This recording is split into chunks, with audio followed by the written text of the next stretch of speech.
Hello everyone, welcome to Medic Meds. Anti hypertension में आज का हमारा टॉपिक है रास सिस्टम इनहिबिटर। तो चलिए सबसे पहले हम डिस्कस करते हैं कि रास सिस्टम हमारे पास क्या है। उसके बाद हम उसके जो ड्रग्स है जहाँ जहाँ पर यूज़ करते हैं उसको हम इजीली समझ सकते हैं। सबसे पहले रास सिस्टम में हमारे पास एंजियोटेंसिनोजन आता है, लिवर से प्रोड्यूस होता है, ब्लड में आता है और फिर किडनी के जे सेल से हमारे पास रेनिन एंजाइम रिलीज होता है। ब्लड के अंदर, ब्लड वेसल्स के अंदर आपका रेनिन जो है वो एंजियोटेंसिनोजन को कन्वर्ट करता है एंजियोटेंसिन 1 में। फिर एंजियोटेंसिन 1 हमारे पास लंग्स में आता है और लंग में हमारे पास एक एंजाइम होता है angiotensin converting enzyme, ACE enzyme. वो हमारे पास एंजियोटेंसिन 1 को कन्वर्ट करता है एंजियोटेंसिन 2 में।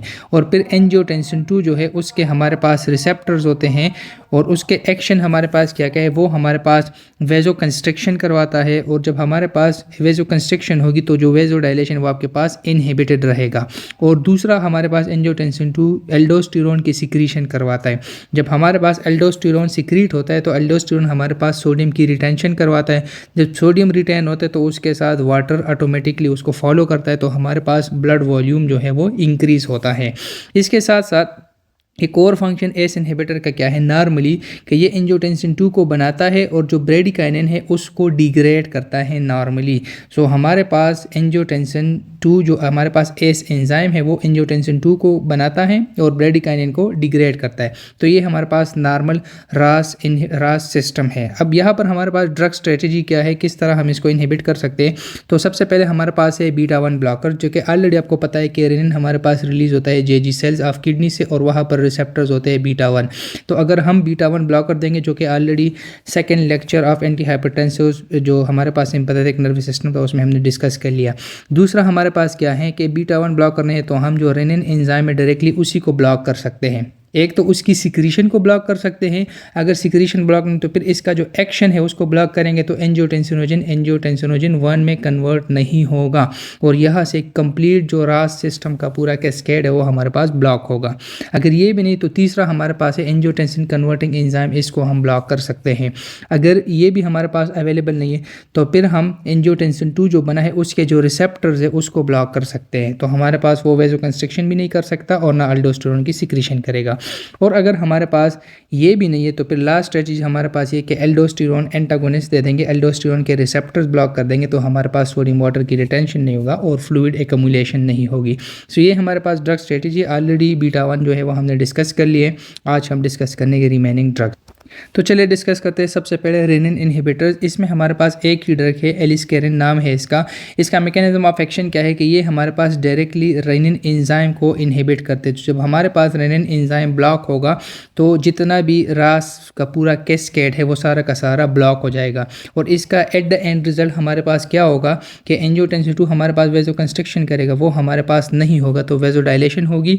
और दूसरा हमारे पास एंजियोटेंसिन 2 जब नहीं बनता तो दूसरा हमारे पास एल्डोस्टेरोन की सिक्रीशन भी नहीं होगी।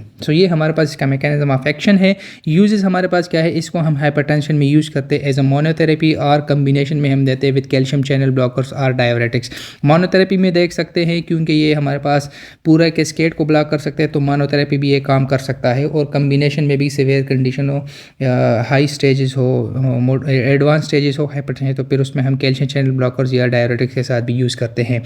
इसके जो साइड इफ़ेक्ट्स है उसमें हमारे पास है हाइपरकैलीमिया। हाइपरकैलीमिया क्यों होगा, क्योंकि जब हमारे पास एल्डोस्टेरोन नहीं बनेगा, सोडियम रिटेन नहीं होगा, जो सोडियम लॉस होता है तो पोटाशियम वो रिटेन होता है। हाइपोटेंशन होता है, रीनल इम्पेयरमेंट, डायरिया, एंजियोएडिमा, कफ। आल्दो कफ इसका रेयर है बट इसमें यह है कि डायरेक्टली तो ये कफ नहीं कर सकता, लेकिन आपके पास जब रेनिन होगा तो पूरा जो कैस्केड है वो ब्लॉक होगा। इसकी वजह से नॉर्मली एंजियोटेंसिन इसको ब्लॉक करता है, डिग्रेड करता है, तो उसकी एकमुलेशन हो जाएगी और जब ब्रेडिकाइनिन की एकमुलेशन होती है तो वो आपके पास एज अ कफ जो है वो प्रोड्यूस करता है। इसके साथ साथ स्किन रैश, अगर कोई सेंसिटिव है, एलर्जिक है तो उसको स्किन रैश भी होगा। ये इसके साइड इफ़ेक्ट्स है। और कॉन्ट्राइंडिकेटेड अगेन यहाँ पर जो है प्रेगनेंसी में रेनिन इनहिबिटर और साथ में जितने भी रास सिस्टम के इनहिबिटर है वो सारे के सारे आपके पास प्रेगनेंसी में कॉन्ट्राइंडिकेटेड हैं।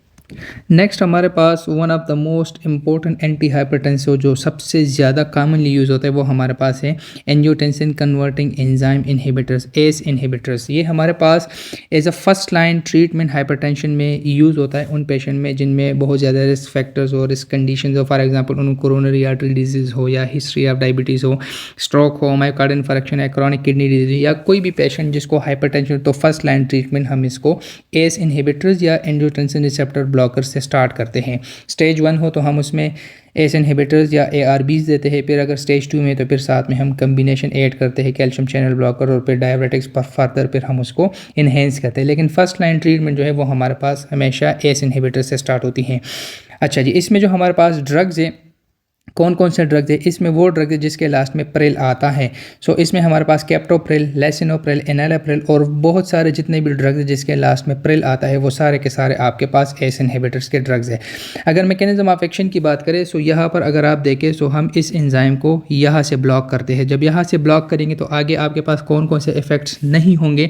सो नॉर्मली आपका एस इनहिबिटर अगर हम इसके नॉर्मल फंक्शन को देखें तो ये एंजियोटेंसिन 1 को कन्वर्ट करता है एंजियोटेंसिन 2 में, जो कि वेजोकंस्ट्रिक्शन करता है और एल्डोस्टेरोन जो है उसकी सिक्रीशन बढ़ाते हैं और नॉर्मली ये ब्रेडिकाइनिन के ब्रेक डाउन करता है। सो ये इसका नॉर्मल एक्शन है। जब हम ये ड्रग्स देंगे तो ये ड्रग्स आपके पास डायरेक्टली इस एंजाइम को ब्लॉक करेंगे। जब ये एंजाइम ब्लॉक होगा आपके पास एंजियोटेंसिन 2 नहीं बनेगा।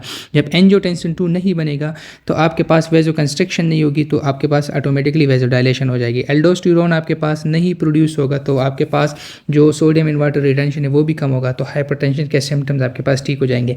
लेकिन इसके साथ साथ एक साइड इफेक्ट जो इसमें बहुत कॉमन है वो ये है कि नॉर्मली ये एंजाइम आपका ब्रेडिकाइनिन को डिग्रेड करता है। अब हमने इस एंजाइम को ब्लॉक करे तो इसकी एकमुलेशन हो जाएगी बॉडी में। जब इसकी बहुत ज़्यादा एकमुलेशन होती है तो उसकी वजह से हमारे पास एक साइड इफेक्ट में कफ आता है। सो इसके यूजेस हमारे पास क्या हैं एस इनहिबिटर्स के। सो माइल्ड टू मॉडरेट हाइपरटेंशन में हम इसको यूज़ करते हैं।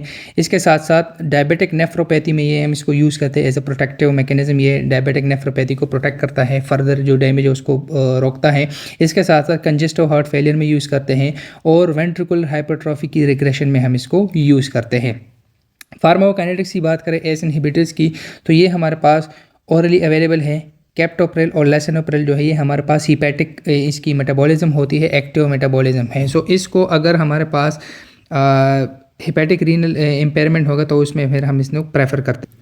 अच्छा जी, यहाँ पर एक मिस्टेक हो गई। कैप्टोप्रिल और lisinopril don't undergo hepatic conversion into active, means कि ये हमारे पास ऑलरेडी एक्टिव होते हैं। इनको एक्टिव होने के लिए लिवर में इसका जो एक्टिव फॉर्म है उसको नहीं होना चाहिए। सो इसीलिए हम इसको, अगर हमारे पास कोई पेशेंट है जिसका हिपैटिक इम्पेयरमेंट बहुत ज़्यादा सीवियर है तो उसमें हम ये ड्रग्स यूज़ करते हैं। अदर जो हमारे पास ड्रग्स है फॉर एग्जाम्पल एनालाप्रिल है तो उसको एक्टिव फॉर्म में कन्वर्ट होने के लिए लिवर में कन्वर्जन चाहिए होती है। लेकिन ये जो दो ड्रग कैप्टोप्रिल और लेसिनोप्रिल इनका हमारे पास ये ऑलरेडी एक्टिव है तो इसलिए हम इसको हेपेटिक इम्पेयरमेंट में यूज़ करते हैं। फोसिनोप्रिल एक और ड्रग है, only ACE inhibitor that is not primarily eliminated bye kidneys. तो हमारे पास वो पेशेंट जिनके रीनल इम्पेयरमेंट हो तो उसमें हमारे पास फोसिनोप्रिल हमारे पास ड्रग ऑफ चॉइस बन जाता है क्योंकि वो हमारे पास बाइल के थ्रू फीसिस में एक्सक्रीट होती हैं। इनलाप्राइड एक और ड्रग है जो हमारे पास only IV available ACE inhibitor है। सो ये हमारे पास कुछ जो इसके एक्सेप्शन है कि फोसिनोप्रिल जो है इसका रीनल एक्सक्रीशन नहीं है। सो अगर रीनल इम्पेयरमेंट कोई पेशेंट है और उसको हाइपरटेंशन है तो उसमें फिर हमारे पास ये ज़्यादा इफेक्टिव होगा। और अगर IV में एस इनहिबिटर जो उसमें हमारे पास है इनलाप्रिलैट, तो ये हमारे पास कुछ इसके एक्सेप्शन है। अच्छा, इसके साथ साथ हमारे पास ब्लड प्रेशर, इसका मैकेनिज्म ऑफ एक्शन ये पॉइंट मैं भूल गया। हमारे पास एस इनहिबिटर्स जो है क्या करेंगे कि ये डिक्रीज ब्लड प्रेशर करेंगे bye lowering total peripheral resistance. किस तरह के आपके पास वेजोकंस्ट्रिक्शन नहीं होगी, आर्ट्रियोल में वेजोकंस्ट्रिक्शन है तो टोटल पेरिफेरल रेजिस्टेंस डिक्रीज हो जाएगा। बट इट कैन कॉज कफ। वो कफ क्यों होगा? क्योंकि ब्रेडिकाइनिन के लेवल इंक्रीज होते हैं, जो कि ऑलरेडी मैं आपको बता चुका हूँ। इसके साइड इफेक्ट्स आपके पास क्या हैं? सो सबसे मोस्ट कॉमन जो इसका साइड इफेक्ट वो है dry cough because of accumulation of bradykinin. इसके साथ साथ हाइपरकैलेमिया होगा, skin rash, fever, hypotension, angioedema जो आपके पास एडिमा होगा around the face and neck region. तो इसके लिए हम इसको ट्रीट करने के लिए एंटीहिस्टामिन्स हम यूज़ करते हैं टू ट्रीट।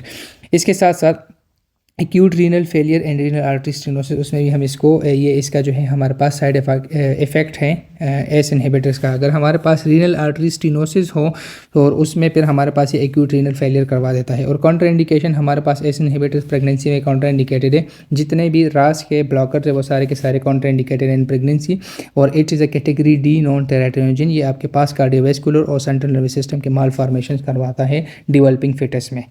इसके बाद नेक्स्ट जो लास्ट ड्रग है हमारे पास रास सिस्टम इनहिबिटर में, वो हमारे पास एंजियोटेंसिन 2 रिसेप्टर ब्लॉकर ARB। जो हमारे पास फाइनल एंजियोटेंसिन 2 बनता है, अब उसके जो एक्शन है वह जो कंस्ट्रक्शन और एल्डोस्टेरोन की सिक्रीशन उसको हम ब्लॉक कर सकते हैं। इसको हम कब यूज़ करेंगे? As alternative to ACE inhibitors. मैंने आपको क्या बताया कि हाइपरटेंशन में फर्स्ट लाइन ट्रीटमेंट या तो एस इनहिबिटर होंगे या ARBs। इन दोनों में एस इनहिबिटर्स थोड़ा से लीस्ट एक्सपेंसिव इसलिए वो सबसे ज़्यादा यूज़ होते हैं, और ARBs जो थोड़े से एक्सपेंसिव होते हैं इसीलिए ये इतना ज़्यादा कॉमनली यूज़ नहीं होते। इनके जो ड्रग्स है उनमें लास्ट में आपके पास सार्टान आता है। जितने भी सार्टान के ड्रग्स है वो सारे के सारे आपके पास ARBs है। इसमें हमारे पास एग्जांपल लो सार्टान, इब्रिसार्टान है, और बाकी जितने भी सार्टान के ड्रग्स है वो सारे आपके पास ARBs में आते हैं। मैकेनिज्म ऑफ एक्शन आपके पास क्या है? इनका specific receptor AT1 receptor vessel में और एड्रीनल कॉर्टेक्स में। इसको ये ड्रग्स ब्लॉक करती है। जब आपके पास ये ब्लॉक होगा तो आपके पास ब्लड प्रेशर कम होगा और सोडियम एंड वाटर रिटेंशन नहीं होगा। इसका गुड इफेक्ट क्या है? एस इनहिबिटर्स कफ करवाते थे और एंजियोएडिमा, बट ये आपके पास कफ और एंजियोएडिमा नहीं करवाएंगे क्योंकि ये एस इनहिबिटर्स को तो ब्लॉक ही नहीं करे, तो वहाँ से ब्रेडिकाइनिन ब्रेक डाउन होगा। इसका जो यूजेस है आपके पास, इसको भी हम माइल्ड टू मॉडरेट हाइपरटेंशन में यूज़ करते हैं, डायबिटिक नेफ्रोपैथी में ये भी आपके पास प्रोटेक्टिव है, और कंजेस्टिव हार्ट फेलियर में हम इसको यूज़ करते हैं। साइड इफ़ेक्ट्स आपके पास एंजियोटेंसिन रिसेप्टर ब्लॉकर्स के आपके पास बिल्कुल सेम टू एस इनहिबिटर्स है, बट इसमें आपके पास कफ और एंजियोएडिमा नहीं होगा। अदर जितने भी आपके पास साइड इफेक्ट्स है वो बिल्कुल सेम है, और आपके पास ये भी जो है प्रेगनेंसी में कॉन्ट्राइंडिकेटेड है। सो यहाँ पर आपके पास ये रास के जितने भी ड्रग्स है डायरेक्ट वो कंप्लीट होते हैं। इसके साथ साथ एक जो ड्रग आपके पास 5th नंबर रह गया था ड्रग स्टेट, वो आपके पास था एल्डोस्टेरोन एंटागोनिस्ट। तो उसमें आपके पास 2 ड्रग्स आते हैं, और वो आपके पास हैं स्पाइरोनोलेक्टोन और एप्लिनोन। वो आपके वो मैं डायबिटिक्स में, पोटाशियम स्पेरिन डायबिटिक्स में डिटेल से डिस्कस करूंगा। और उनका मैकेनिज्म ऑफ एक्शन ये होता है कि वो किडनीज़ के जो आपके पास लॉक सेलेक्टिंग डक्ट कलेक्टिंग ट्यूब्यूल होते हैं वहाँ पर एल्डोस्टेरोन के रिसेप्टर्स को ब्लॉक करेंगे। जब एल्डोस्टेरोन के रिसेप्टर्स ब्लॉक होंगे आपके पास एपिथेलियल सोडियम चैनल जो है वो प्रोड्यूस नहीं होगा, और उसकी वजह से आपके पास सोडियम की रिटेंशन नहीं होगी। जब सोडियम की रिटेंशन नहीं होगी तो वो यूरिन में लॉस होगा, और सोडियम के साथ साथ वाटर भी लॉस होगा, और इस तरह आपका ब्लड वॉल्यूम जो है उसको कम करते हैं। So this was all about आपके पास रास इनहिबिटर्स। अगर आपको इसमें कोई भी मसला है तो आप मुझसे पूछ सकते हैं। अगर आपको वीडियो अच्छी लगी हो तो वीडियो को लाइक करें, कमेंट करें, साथ में अपने फ्रेंड्स के साथ भी शेयर करें। और इसके बाद हमारा जो नेक्स्ट टॉपिक हो वो हमारे पास वेज़ोडाइलेटर होगा। एंटी हाइपरटेंसिव का जो नेक्स्ट पार्ट है वेज़ोडाइलेटर्स।